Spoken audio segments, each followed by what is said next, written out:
आज है 6 जनवरी मंगलवार का दिन। हरकारा के इस ऑडियो अंक में आपका स्वागत है। हरकारा लेकर आया है आज के न्यूज़लेटर का पॉडकास्ट जिसे आपके लिए तैयार किया है निधीश त्यागी के साथ राजेश चतुर्वेदी, गौरव नौडियाल और फलक अफशान ने। जिन खबरों का जिक्र हम यहाँ कर रहे हैं उनके लिंक्स और विस्तृत जानकारी मूल न्यूज़लेटर में है। हरकारा यानी हिंदी भाषियों के लिए क्यूरेटेड न्यूज़लेटर। ज़रूरी खबरें और विश्लेषण, शोर कम, रोशनी ज़्यादा। आज के इस एपिसोड में हम बात करेंगे हमारे लोकतंत्र की बुनियाद यानी मतदाता सूची से। एक तरफ चुनाव आयोग के एक सॉफ्टवेयर ने करोड़ों वोटर्स को संदिग्ध बता दिया है, तो वहीं पश्चिम बंगाल और उत्तर प्रदेश से वोटर्स के नाम कटने की हैरान करने वाली खबरें हैं। इसके अलावा हम बात करेंगे तेलंगाना में के कविता की नई पार्टी की, हिमाचल हाईकोर्ट के उस फैसले की जो पाकिस्तान और देशभक्ति पर नई रोशनी डालता है। साथ ही अंतर्राष्ट्रीय मंच पर वेनेजुएला में चल रहे घमासान और डोनाल्ड ट्रंप की खनिज नीति पर भी हमारी नजर रहेगी। चलिए शुरू करते हैं विस्तृत खबरों का सिलसिला। सबसे पहले बात करते हैं द रिपोर्टर्स कलेक्टिव की उस खोजी रिपोर्ट की जिसमें चुनाव आयोग की कार्यप्रणाली पर गंभीर सवाल खड़े कर दिए हैं।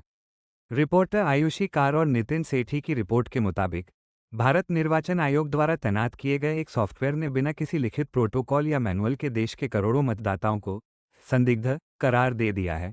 इस सॉफ्टवेयर की पहले कोई जांच या टेस्टिंग नहीं की गई थी। आंकड़े बेहद चौंकाने वाले हैं। इस सॉफ्टवेयर ने पश्चिम बंगाल में 1.31 करोड़ मतदाताओं को संदिग्ध माना, जो वहां के कुल वोटर्स का करीब 17% है। वहीं मध्य प्रदेश में यह संख्या 2.35 करोड़ थी, यानी कुल वोटर्स का लगभग 41%। रिपोर्ट बताती है कि यह सॉफ्टवेयर 20 साल पुरानी मतदाता सूचियों के जल्दबाजी में किए गए डिजिटलीकरण पर निर्भर था। हैरानी की बात यह है कि इस डिजिटलीकरण की गुणवत्ता की कोई विस्तृत जांच नहीं हुई थी। एक वरिष्ठ अधिकारी ने खुद ये स्वीकार किया है कि इस वजह से सॉफ्टवेयर ने गलत तरीके से वोटर्स को रेड फ्लैग किया। नियम के मुताबिक अगर कोई वोटर संदिग्ध पाया जाता है तो जमीनी सत्यापन और सुनवाई जरूरी होती है, लेकिन इस बार कंप्यूटर द्वारा उठाए गए संदेहों को दूर करने के लिए सबूतों का कोई मानक नहीं बताया गया। नतीजतन राज्यों के अधिकारियों ने परेशान होकर जांच छोड़ दी और मामला बीएलओ ब्लो यानी बूथ लेवल ऑफिसर्स के विवेक पर छोड़ दिया गया। पश्चिम बंगाल में दिसंबर में संदिग्ध वोटर्स की संख्या 1.31 करोड़ थी, जो जनवरी तक घटकर 95 लाख हो गई। लेकिन बीच के 34 लाख मामले कैसे सुलझे, इसका कोई रिकॉर्ड मौजूद नहीं है। मुख्य चुनाव आयुक्त ज्ञानेश कुमार ने दावा किया था कि डिजिटल प्री मैपिंग से बोझ कम होगा, लेकिन जमीनी हकीकत कुछ और ही निकली। एक्सपर्ट श्रीनिवास कोडाली का कहना है कि बिना एल्गोरिदम के खुलासे की सटीकता नहीं जांची जा सकती। विडंबना यह है कि इसी आयोग ने पहले बिहार मामले में सुप्रीम कोर्ट में ऐसे ही एल्गोरिदम को अविश्वसनीय बताया था। इसी से जुड़ी अगली खबर पश्चिम बंगाल से है, जहां मुख्यमंत्री ममता बनर्जी ने चुनाव आयोग पर बेहद गंभीर आरोप लगाए हैं। द हिंदू की रिपोर्ट के मुताबिक ममता बनर्जी ने आरोप लगाया है कि राज्य में चल रहे विशेष गहन पुनरीक्षण अभियान यानी एसआईआर में चुनाव आयोग भाजपा की आईटी सेल द्वारा विकसित मोबाइल एप्लीकेशन का इस्तेमाल कर रहा है। उन्होंने इसे पूरी तरह अवैध और असंवैधानिक बताया है। ममता का कहना है कि इस प्रक्रिया के जरिए योग्य और जीवित मतदाताओं को भी सूची में मृत घोषित किया जा रहा है। बुजुर्गों और बीमार लोगों को सुनवाई के लिए केंद्रों पर बुलाकर परेशान किया जा रहा है। तृणमूल कांग्रेस के सांसद डेरेक ओब्रायन ने इस मामले को लेकर सुप्रीम कोर्ट का दरवाजा खटखटाया है। उनका दावा है कि आयोग मनमाने तरीके अपना रहा है। वोटर्स के नाम कटने का सिलसिला सिर्फ बंगाल तक सीमित नहीं है। उत्तर प्रदेश से आ रही खबर भी चिंता बढ़ाने वाली है। द न्यू इंडियन एक्सप्रेस के मुताबिक उत्तर प्रदेश में मतदाता सूची के विशेष गहन पुनरीक्षण के बाद मंगलवार को प्रकाशित प्रारंभिक सूची से 2.89 करोड़ मतदाताओं के नाम हटा दिए गए हैं। ये संख्या राज्य के कुल मतदाताओं का करीब 18.70% है। राज्य के मुख्य निर्वाचन अधिकारी ने दावा किया है कि मृत्यु, स्थायी प्रवास या एक से अधिक पंजीकरण के कारण इन वोटर्स को हटाया गया है। आंकड़ों के मुताबिक करीब 46 लाख वोटर मृत पाए गए, जबकि 2.5 करोड़ से ज्यादा वोटर या तो पलायन कर चुके थे या सत्यापन के दौरान मिले नहीं। अब रुख करते हैं दक्षिण भारत की राजनीति का। तेलंगाना में एक बड़ा उलटफेर हुआ है। द वायर और द हिंदू की रिपोर्ट्स बताती हैं कि पूर्व सांसद के कविता ने अपनी नई राजनीतिक पार्टी बनाने की घोषणा कर दी है। भारत राष्ट्र समिति यानी बीआरएस से अलग होने के बाद कविता का ये कदम उनके पिता के चंद्रशेखर राव की विरासत के लिए बड़ी चुनौती माना जा रहा है। कविता ने साफ किया है कि वो सिड्डीपेट विधानसभा क्षेत्र से चुनाव लड़ सकती हैं। यह वही सीट है जो उनके पिता का लॉन्चपैड रही है और अभी उनके चचेरे भाई और बीआरएस नेता टी हरीश राव का गढ़ है। कविता ने अपने इस्तीफे को वैचारिक आवश्यकता बताया है। उनका कहना है कि भौगोलिक तेलंगाना तो मिल गया, लेकिन सामाजिक तेलंगाना का सपना अभी अधूरा है। उन्होंने बीआरएस पर विश्वासघात का आरोप लगाया और कहा कि यह लड़ाई आत्मसम्मान की है। वहीं बीआरएस ने पलटवार करते हुए कविता पर विक्टिम कार्ड खेलने का आरोप लगाया है और दिल्ली शराब नीति मामले का जिक्र किया है। विश्लेषक मानते हैं कि कविता भले ही चुनाव न जीते, लेकिन उनकी मौजूदगी कांग्रेस के मुख्यमंत्री रेवंत रेड्डी को परोक्ष रूप से फायदा पहुंचा सकती है। पश्चिम बंगाल की राजनीति में भी एक बड़ा बदलाव देखने को मिला है। द वायर की रिपोर्ट के अनुसार मौसम नूर ने टीएमसी छोड़कर वापस कांग्रेस का दामन थाम लिया है। मौसम नूर मालदा के प्रभावशाली गनी खान चौधरी परिवार से आती हैं। उन्होंने राज्यसभा की सदस्यता से भी इस्तीफा दे दिया है। मौसम नूर का कहना है कि बंगाल को एक राजनीतिक बदलाव की जरूरत है। उनका कांग्रेस में वापस आना टीएमसी के लिए मालदा और मुर्शिदाबाद जैसे मुस्लिम बहुल जिलों में बड़ा झटका है। विश्लेषक विश्वनाथ चक्रवर्ती का मानना है कि टीएमसी के सॉफ्ट हिंदुत्व और हाल ही में ओबीसी आरक्षण सूची से मुस्लिम जातियों के बाहर होने जैसे मुद्दों से अल्पसंख्यक समुदाय में नाराजगी बढ़ी है। कांग्रेस इस मौके को अपने खोए हुए जनाधार को वापस पाने के तौर पर देख रही है। अब बात करते हैं अदालत के एक अहम फैसले की। इंडियन एक्सप्रेस की खबर के मुताबिक हिमाचल प्रदेश हाईकोर्ट ने राजद्रोह यानी सेडिशन के मामले में एक नज़ीर पेश की है। जस्टिस राकेश कैंथला ने स्पष्ट किया है कि पाकिस्तान के साथ शत्रुता खत्म करने और शांति की इच्छा रखना राजद्रोह की श्रेणी में नहीं आता। मामला एक आरोपी अभिषेक सिंह भारद्वाज की जमानत का था, जिस पर फेसबुक पोस्ट और प्राइवेट चैट में ऑपरेशन सिंदूर को गलत बताने का आरोप था। कोर्ट ने कहा कि दो लोगों के बीच की निजी बातचीत, जिसमें वो युद्ध की आलोचना कर रहे हैं, राजद्रोह नहीं हो सकता। कोर्ट ने टिप्पणी की कि यह समझना मुश्किल है कि शांति की वापसी की इच्छा रखना अपराध कैसे हो सकता है। आरोपी के पास से कोई हथियार नहीं मिला था और न ही उसने कोई भड़काऊ भाषण दिया था। लेकिन जहां एक तरफ कोर्ट शांति की बात कर रहा है, वहीं दूसरी तरफ क्रिकेट के मैदान पर तनाव बढ़ रहा है।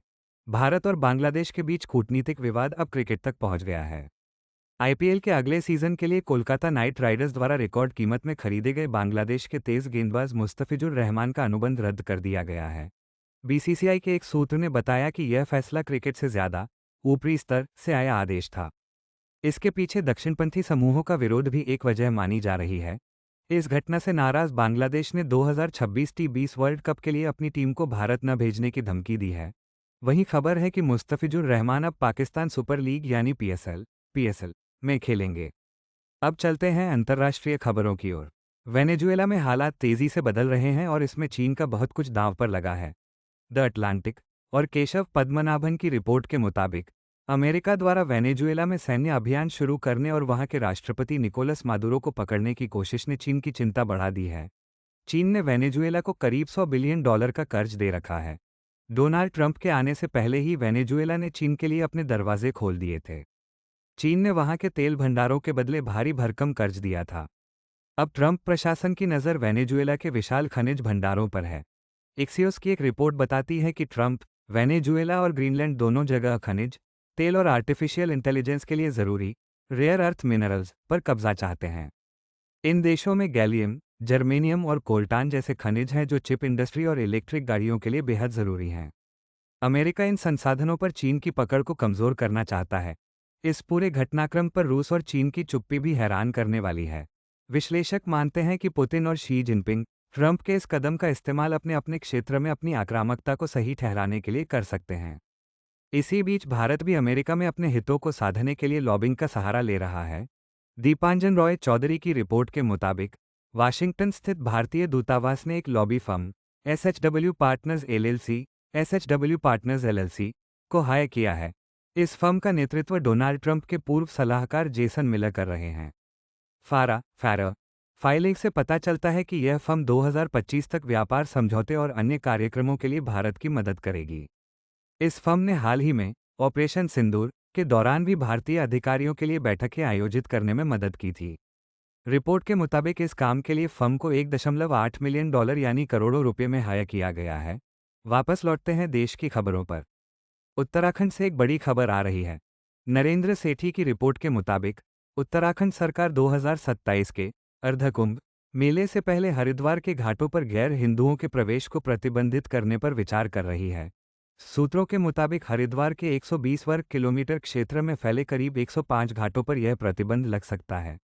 मुख्यमंत्री पुष्कर सिंह धामी ने कहा है कि हरिद्वार एक पवित्र शहर है और सरकार इसकी आध्यात्मिक पवित्रता बनाए रखने के लिए प्रतिबद्ध है। इसके लिए 1916 के ऐतिहासिक समझौते और अन्य कानूनों की समीक्षा की जा रही है। राजधानी दिल्ली में जेएनयू एक बार फिर चर्चा में है। जेएनयू प्रशासन ने प्रधानमंत्री और गृह मंत्री के खिलाफ नारेबाजी करने वाले छात्रों के खिलाफ एफआईआर दर्ज करने की मांग की है। प्रशासन का कहना है कि ये नारे भड़काऊ थे और सुप्रीम कोर्ट की अवमानना करते हैं।